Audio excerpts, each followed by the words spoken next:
Commander Ethan Morgan stood at the viewport of the USS Frontier, watching as the massive Galactic Council station grew larger against the backdrop of stars. This was it.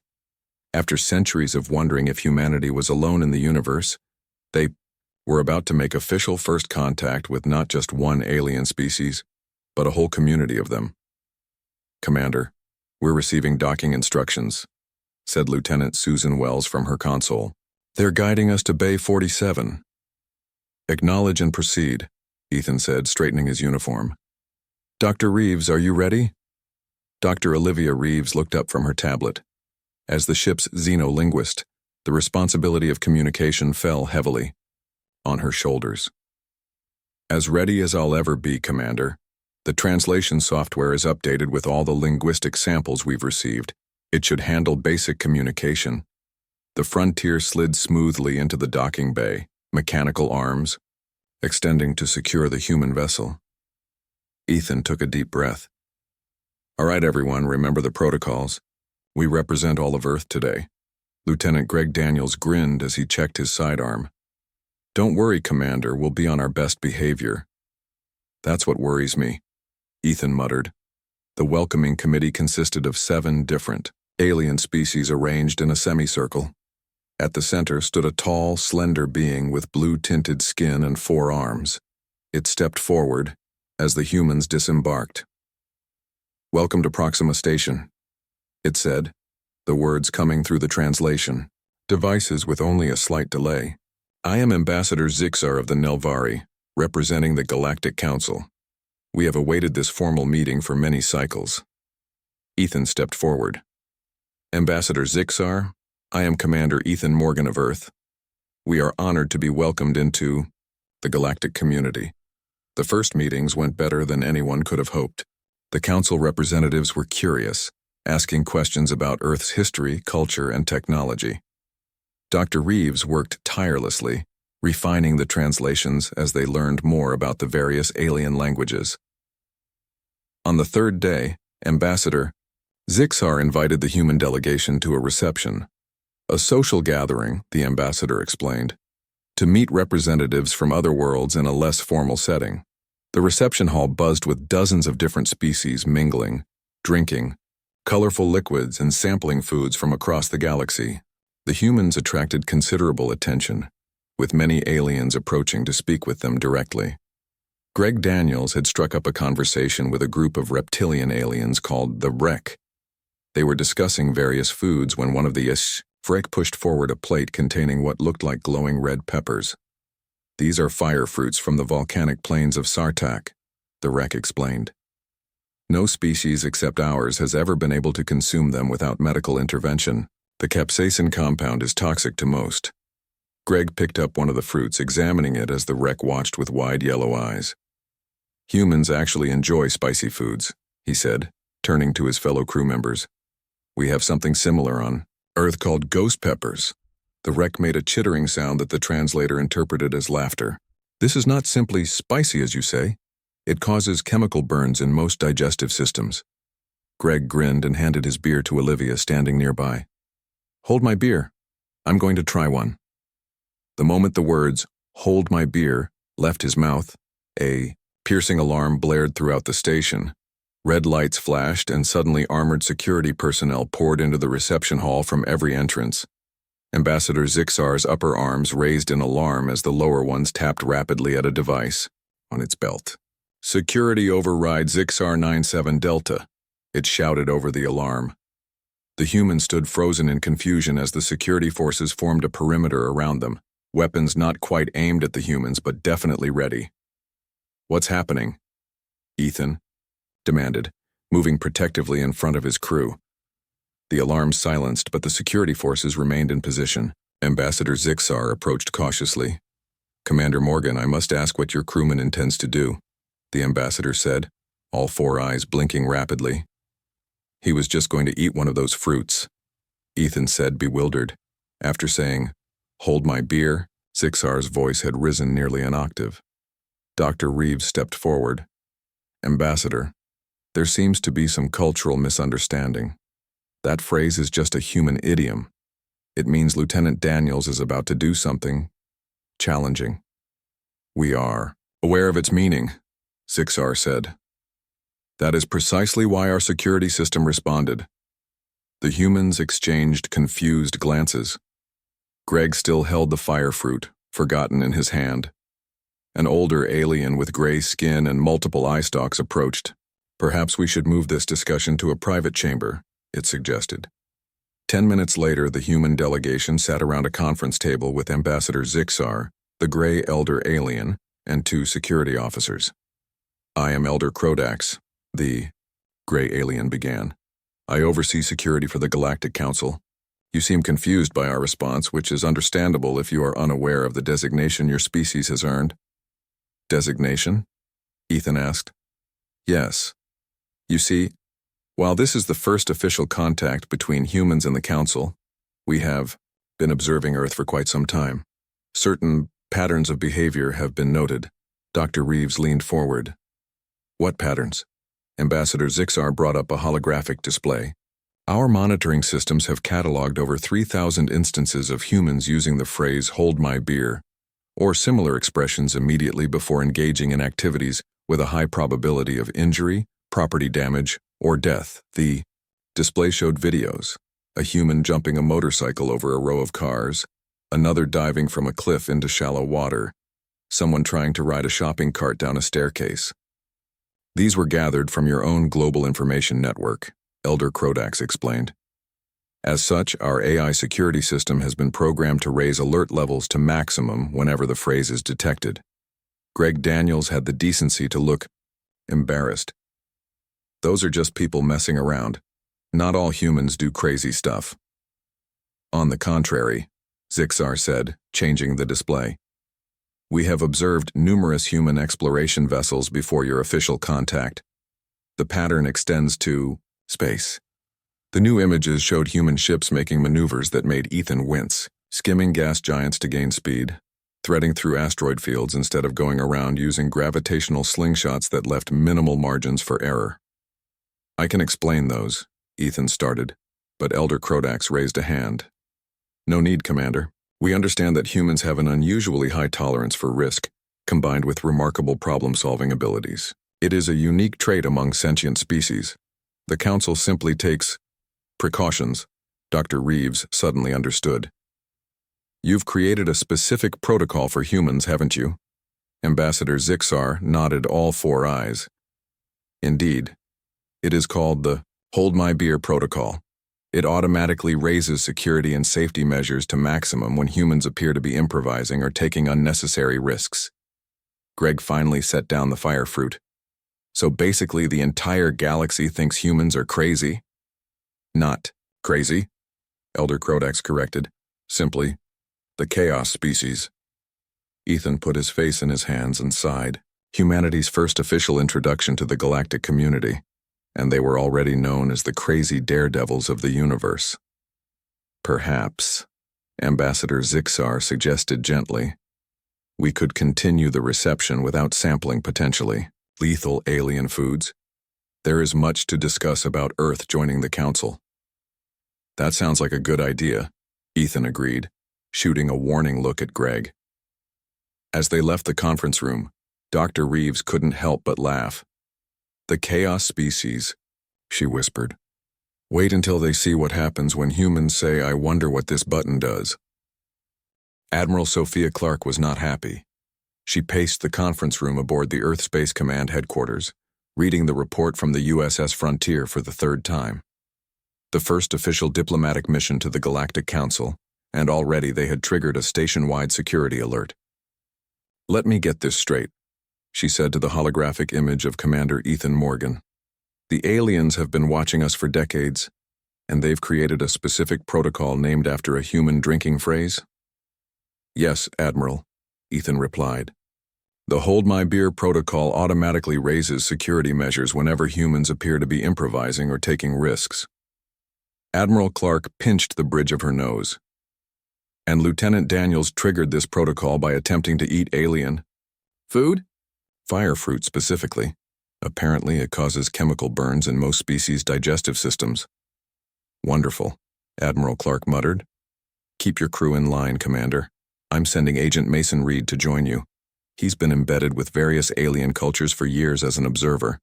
Maybe he can help navigate this mess. 3 days later, Agent Mason Reed arrived at Proxima Station. He was a quiet man with observant eyes who seemed to fade into the background despite his tall frame. Agent Reed, thank you for coming. Ethan greeted him at the docking bay. Call me Mason, the agent said with a slight smile. I've been living as Trader Maz among the Aurelians for the past 5 years. It's good to hear English again. They walked through the station corridors, drawing curious looks from passing aliens. What can you tell us about this hold my beer protocol? Ethan asked. Mason chuckled. It's more serious than you might think. The protocol exists because humans have repeatedly done things that other species consider suicidal, yet somehow succeeded. Like what? Mason stopped walking. 6 years ago, a human mining ship, the Greystone, got caught in the gravitational pull of a black hole. Instead of abandoning ship as protocol dictated, they fired their engines at full burn and used the gravity well to slingshot away. They survived. That's just good piloting, Ethan said. To us, yes. To the council species, it was mathematically impossible. They had written off the crew as dead. That incident alone caused them to create a special classification for humans. They entered a large chamber where Council Elder Vroon waited for them. Vroon was ancient even by alien standards, with skin like weathered stone and eyes that had seen centuries pass. Ah, the humans arrive, Vroon said in a raspy voice. Please sit. We have much to discuss about your species' place in the galactic community. As they sat, the doors opened again, and a human woman entered, her clothes stained with some kind of blue fluid. Sorry I'm late, she said. Had to finish the repairs on the Nelvari shuttle. This is Lisa Blackwood, our engineering specialist. Ethan introduced her. Elder Vroon's eyes widened. You are the human who repaired Ambassador Kelvin's personal shuttle? Lisa nodded. It wasn't a big deal. The plasma regulator was shot, but I managed to bypass it using some duct tape and parts from the food synthesizer. The room fell silent. Elder Vroon's skin changed color slightly, darkening. You used food preparation equipment to repair a plasma regulator? The elder asked slowly. Well, yeah, Lisa said, sitting down. The thermal cycling element in the synthesizer has almost the same resistance pattern as the regulator. It'll hold until proper parts arrive. Elder Vroon tapped something into a tablet. Moments later, an alarm sounded briefly before silencing. Did you just activate the Hold My Beer protocol? Mason asked. A precautionary measure, Vroon admitted. Engineer Blackwood's repair methods match previous patterns of human improvisation that have led to unexpected outcomes. But I already tested it, Lisa protested. The shuttle works fine now. That is precisely what concerns us, Vroon said. It should not work. Yet with humans, such impossible solutions often do. The elder activated a holographic display showing various incidents involving humans throughout the galaxy. A human trader using a beverage to dissolve engine buildup when proper solvents were unavailable. Soda can be pretty corrosive, Lisa commented. A human explorer surviving 3 weeks in a toxic atmosphere by filtering air through a combination of clothing fibers and local plant material. Improvised gas mask, Mason explained. Basic survival training. A human ship captain who escaped 7 pursuing vessels by hiding in a comet's tail and using its outgassing to mask their engine signature. That was Captain Jordan Miller, Mason said. She's famous for that maneuver. Elder Vroon shut off the display. You see the pattern. Where other species see immovable obstacles, humans see puzzles to be solved through what we can only describe as creative insanity. Ethan leaned forward. Elder Vroon, with respect, humans evolved on a planet with highly variable conditions and predators. We had to adapt quickly and think creatively to survive. Indeed. And that is why the Council both fears and is fascinated by your kind, Vroon said. No other intelligent species combines your level of technological understanding with your willingness to ignore established safety parameters. Lisa grinned. So we're the crazy ones who make things work? That oversimplifies, but essentially yes, Vroon admitted. Which brings us to a concerning development. Some younger members of various council species have begun emulating human behavior. Mason sat up straighter. What do you mean? They call themselves beer holders. They attempt to solve problems through what they believe is human-style improvisation. They deliberately ignore safety protocols. They take unnecessary risks. That's not good, Ethan said. No, it is not. Your species has evolved to function this way. Others have not. Elder Vroon's ancient eyes fixed on them. Yesterday, 3 young Tellurians attempted to combine incompatible technologies because, as they put it, humans would try it. The resulting explosion damaged a docking bay. We're becoming a bad influence, Lisa realized. The council has called an emergency session to discuss the human issue, Vroon continued. Some members wish to restrict human access to council space. Others see potential benefits in your unusual approach to problems. A message flashed on Elder Vroon's tablet. The ancient alien read it and looked up with concern. It appears, Admiral, Sophia Clark has arrived at the station with a human diplomatic team, and there is a situation developing in the Zendari system that may require attention. What kind of situation? Ethan asked. A radiation storm unlike any recorded in Council history. It has trapped a Zendari colony with no possibility of evacuation. The Council's best scientists predict total loss of life within 3 days. Mason and Ethan exchanged glances. Maybe we can help, Ethan suggested. Elder Vroon gave what might have been a smile. I expected you would say that, Commander Morgan. And that is exactly why the Hold My Beer protocol exists. Captain Kevin Peters stood on the bridge of the USS Dauntless, watching the swirling mass of purple and green radiation that surrounded the Zendari colony planet. His ship had arrived just hours after receiving the distress call relayed through the Galactic Council. What are we looking at, Dr. Wright? He asked the woman studying the sensor readings. Dr. Natalie Wright frowned at her screen. Something I've never seen before, Captain. The radiation is alive in a way. It adapts to and absorbs any energy that touches it. The Zendari shields failed because the radiation simply learned how to eat them. Council Observer Thraxis stood silently at the back of the bridge. The tall, gray-skinned alien had been assigned to the Dauntless to monitor human activities.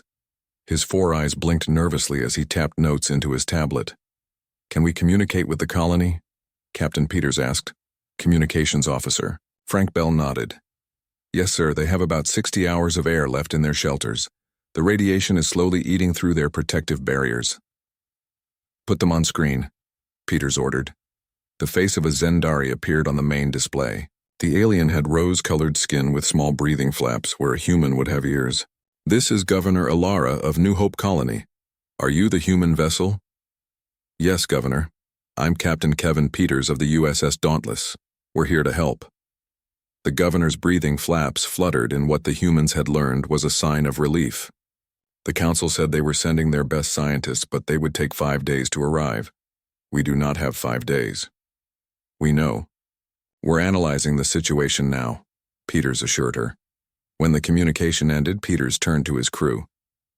Options? Chief Engineer Ryan Dixon scratched his beard. The radiation eats energy shields. What about physical barriers? Already tried, Dr. Wright said. The Zendari launched metal deflector satellites.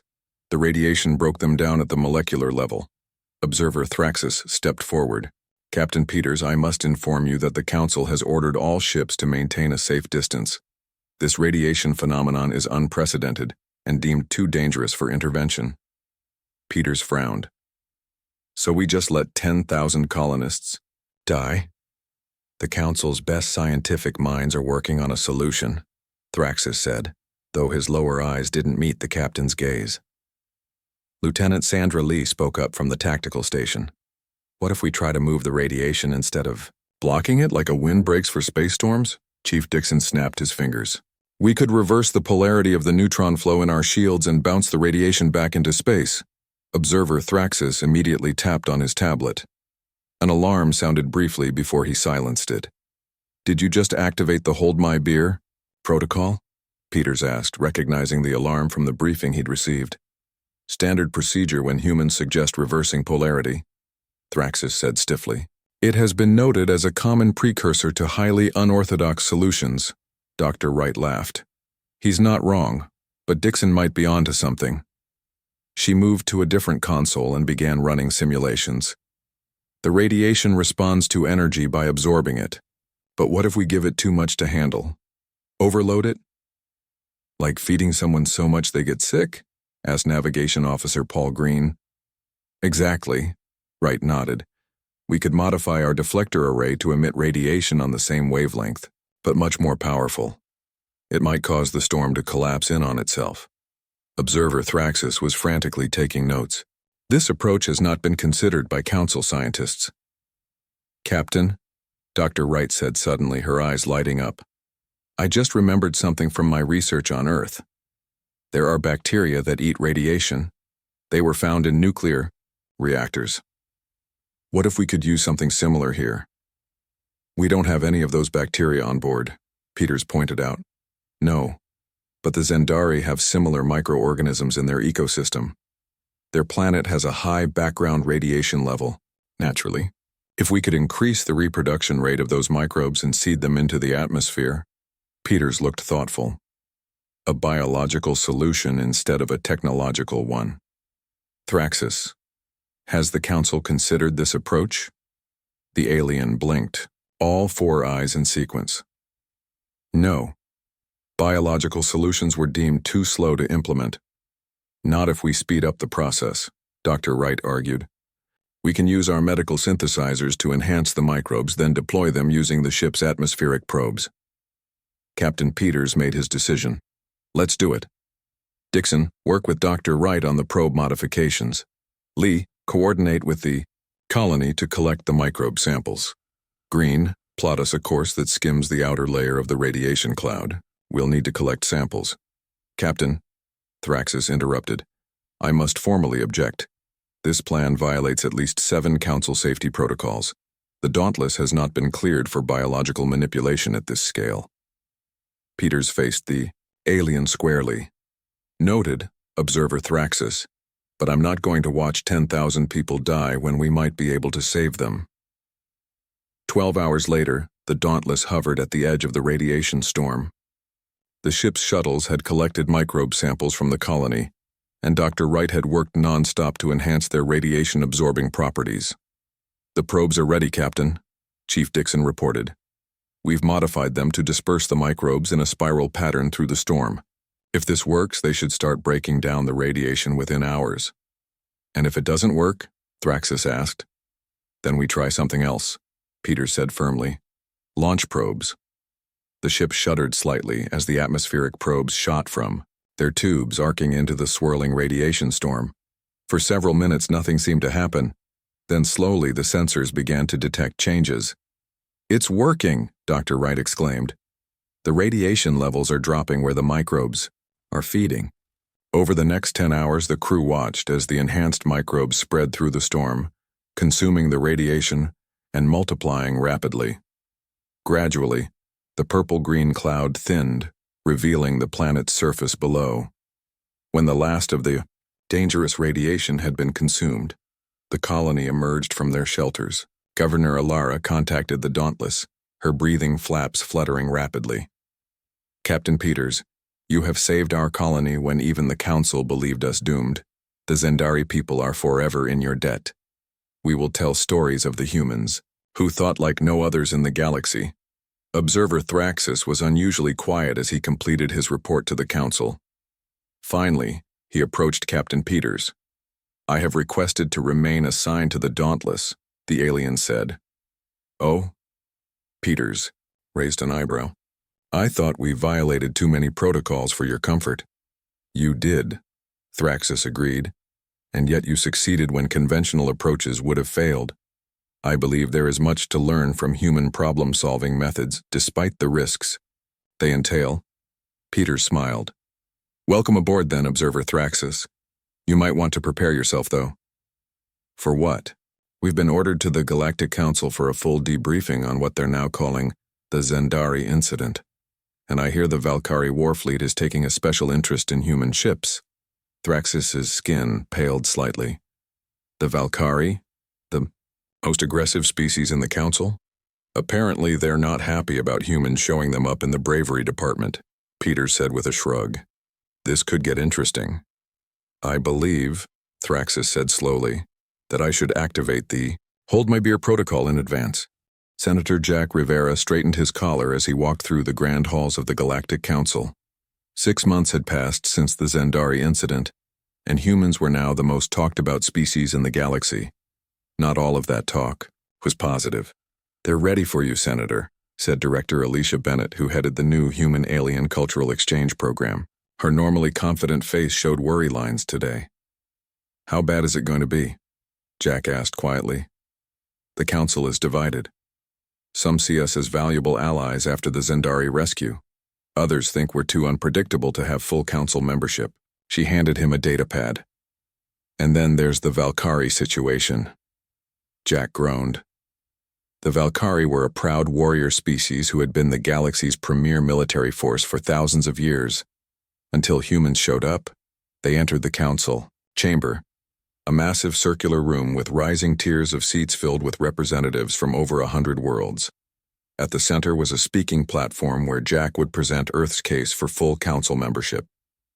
As they walked toward the platform, a tall, muscular alien with deep red skin and bony ridges stepped into their path. He wore ornate armor decorated with symbols of rank and achievement. Senator Rivera, the alien said, his voice a rumbling bass. I am Prince Kazorn of the Valkyrie Imperium. Jack nodded respectfully. Prince Kazorn, I've heard much about your people's accomplishments, and I have heard much about yours. Kazorn's yellow eyes narrowed. Your pilot, Cassandra Alvarez, has challenged our best pilots with her flying skills.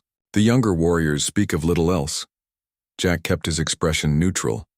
Cassie Alvarez was Earth's top test pilot, recently assigned to demonstrate human spacecraft capabilities to the Council. She had apparently made quite an impression. Hope she has represented Earth well, Jack said carefully. Too well, Kazorn replied. Many young Valkyrie now imitate human phrases and recklessness. Just yesterday my cousin said, "Hold my fermentation," before attempting a combat maneuver that damaged 3 ships. Before Jack could respond, the chamber lights dimmed, and a chime indicated the session was beginning. Prince Kazorn gave a short bow and moved to his delegation's seating area. Grand Counselor Zan, a tall being with crystalline features that caught and reflected light in mesmerizing patterns, called the session to order. Today we address the formal petition of Earth to join the Galactic Council as a full member species. Senator Jack Rivera will present their case. Jack stepped onto the platform, feeling the weight of hundreds of alien eyes upon him. The data, screens around the chamber displayed information about Earth and human history. Distinguished members of the Council, Jack began. Humans come before you not just seeking the benefits of membership, but offering our unique perspective and abilities to the galactic community. He continued his speech, highlighting human adaptability, creativity, and determination. As he spoke, he noticed many council members nodding in agreement, but others, particularly the older representatives, looked skeptical. When Jack finished, Grand Counselor Zan opened the floor for comments. An elderly Nelvari rose first. While we acknowledge the impressive achievement at Zendari, we cannot ignore that humans consistently disregard established safety protocols. The data is troubling. The screens shifted to show statistics of human emergency responses compared to Council standards. Humans take risks that no rational species would consider. Prince Kazorn stood next. The Valkyrie have been the protectors of the Council for 10,000 years. We value courage and strength, but even we follow battle doctrine and honor the wisdom of experience. Humans seem to improvise in ways that defy logic. More comments followed, some supportive, others concerned. Jack noticed a growing pattern. Younger council members seemed fascinated by humans while the elders viewed them with alarm. Finally, a request came from an unexpected source. I wish to present evidence, called Observer Thraxis, who had been stationed aboard the USS Dauntless. The council granted permission, and Thraxus approached a secondary platform. I was assigned to monitor human activities and enforce the Hold My Beer protocol, Thraxus began. At first, I believed humans were dangerously reckless. Now I understand they are differently logical. The screens displayed records of the dauntless crew solving various crises over the past 6 months. Humans do not ignore danger, Thraxus explained. They simply calculate risk differently. Where we see certain failure, they see a small chance of success, and they take that chance. The chamber buzzed with conversation until Grand Counselor Zan raised a hand for silence. We will now hear from pilot Cassandra Alvarez, who has been invited to demonstrate human flight capabilities. A side door opened, and a tall woman with dark hair tied back in a practical ponytail entered. She walked with the easy confidence of someone completely comfortable in her own skin. "Thank you, Counselor," Cassie said. "I'm scheduled to perform a demonstration flight tomorrow. I'd like to invite any pilots who wish to join me, particularly from the Valkyrie fleet. We can learn from each other." Prince Kazorn stepped forward. "I accept this challenge personally, human. Tomorrow we will see whose skills are superior." Jack noticed Director Bennett wincing beside him. This was not the diplomatic approach they had planned. The next day, thousands gathered to watch the beer flight demonstration.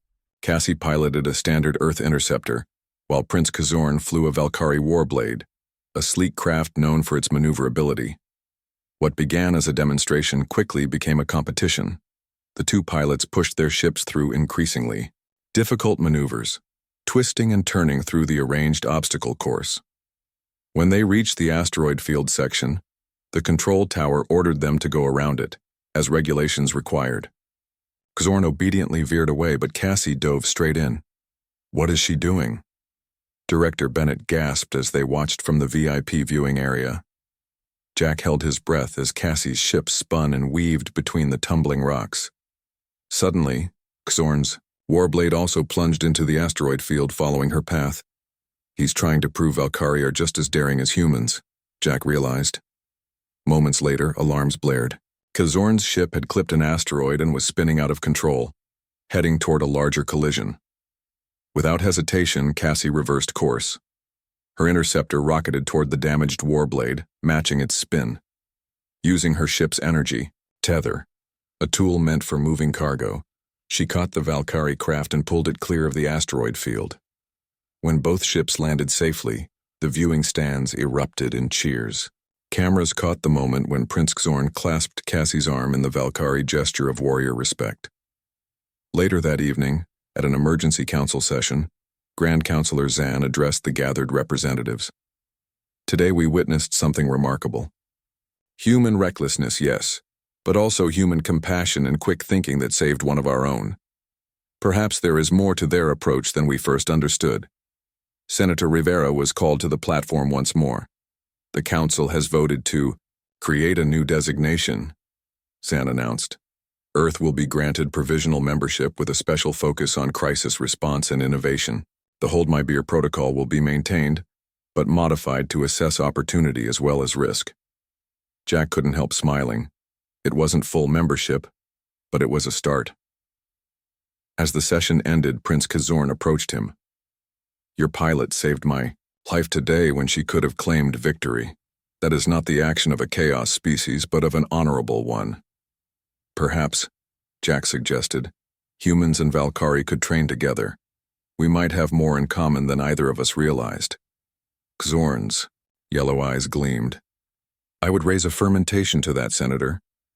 President Deborah Hayes stood at the large window of the newly built Earth Embassy on Proxima Station.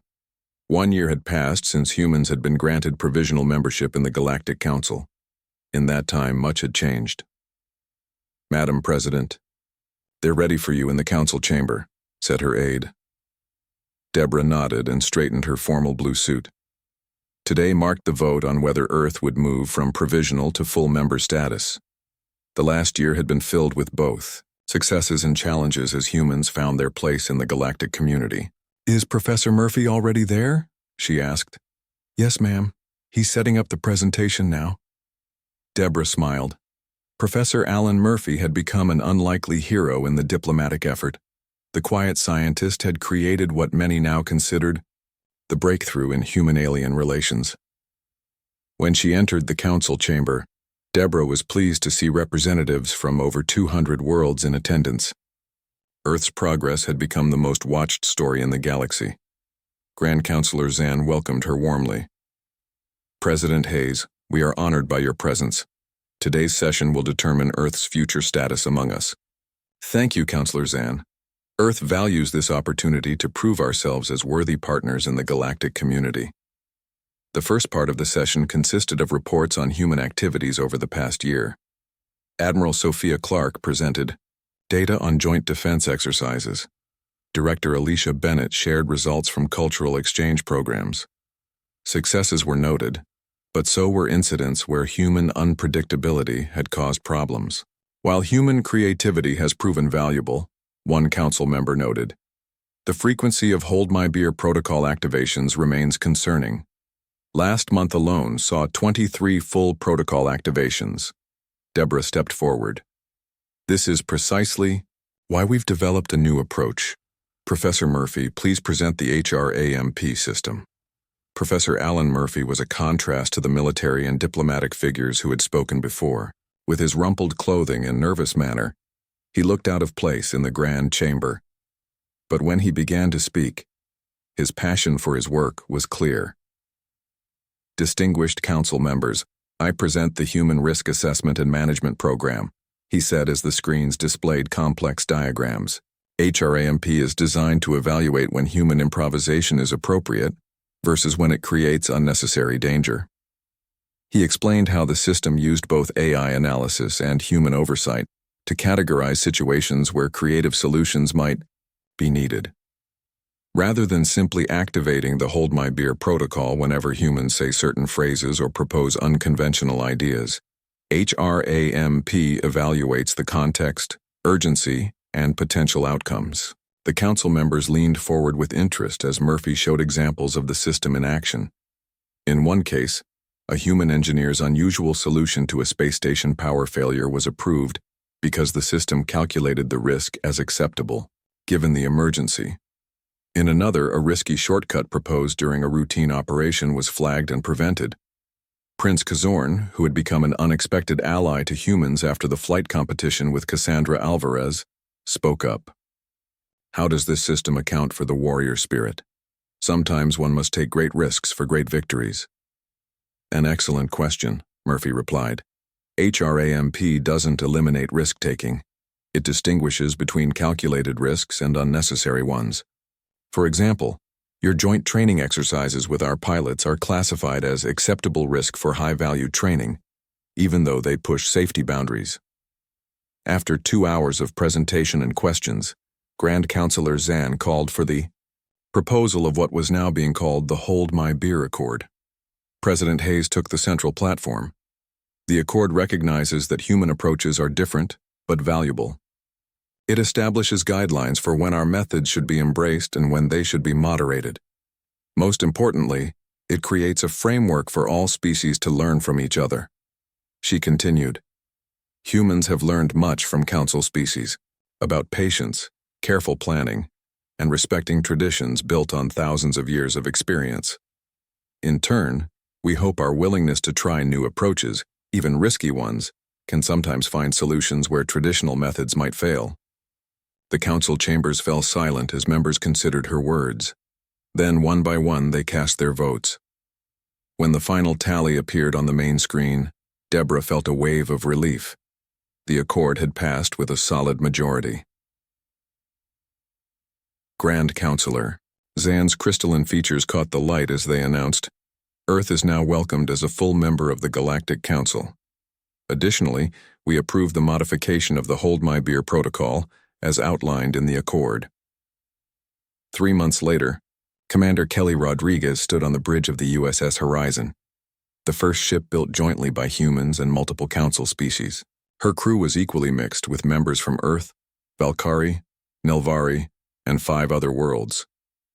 They were approaching a spatial anomaly that had appeared near an important trade route. Scientists had been unable to determine its nature or whether it posed a threat. All stations report, Kelly ordered. One by one, her crew confirmed their readiness. Chief Science Officer Vral, a Nelvari, looked up from his instruments. "Commander, the anomaly is growing. Energy readings are unlike anything in our database." "Options?" Kelly asked. The bridge crew exchanged glances. Each species had different approaches to the unknown. In the past, this might have created conflict. Now it offered possibilities. The Nelvari approach would be to observe for at least 3 cycles before acting, Vral offered. Valkyrie would probe with weapons to test its reaction, Lieutenant Kraz added. Human approach? Kelly asked her human officers. Ensign Patricia Wong grinned. Send in a shielded probe while preparing both offensive and defensive measures. Be ready to run or fight, but try to communicate first. Kelly nodded. Let's combine these approaches. Vral, what can we learn from safe observation distances? Kraz, prepare defensive measures but no weapons unless I give the order. Wong, prepare our specialized communication probe. The bridge hummed with activity as the mixed crew worked together. When the anomaly suddenly pulsed and began expanding toward the ship, they were ready. Probe launched, Wong reported. The small device, built with technology from multiple worlds, entered the anomaly. Data streamed back, revealing not a threat, but a new form of spatial phenomenon that could potentially revolutionize travel if properly understood. Later, as the Horizon continued its mission, Kelly joined her senior staff in the mess hall to celebrate their success. To cooperation, she said, raising her glass. And to humans teaching us to look at old problems in new ways, Vral added. Kraz, the Valkyrie warrior, smiled. And to the council finally understanding when to let humans say, "Hold my beer," and when to take the beer away. As laughter filled the room, Kelly thought about how far they had come. The galaxy had feared human unpredictability at first, then learned to value it when properly channeled. Now, perhaps the best of all worlds could be combined. So, she said to her gathered crew, "Who's ready for our next mission? I hear there's a star-going supernova that needs studying up close." Her alien crew members looked at each other nervously. "Hold my beer," Kelly said with a wink. "I have some ideas." The ship's computer chimed softly, and a gentle voice announced, "Hold my beer protocol activated. Innovation opportunity assessment in progress." Progress indeed, Kelly thought. The galaxy would never be the same.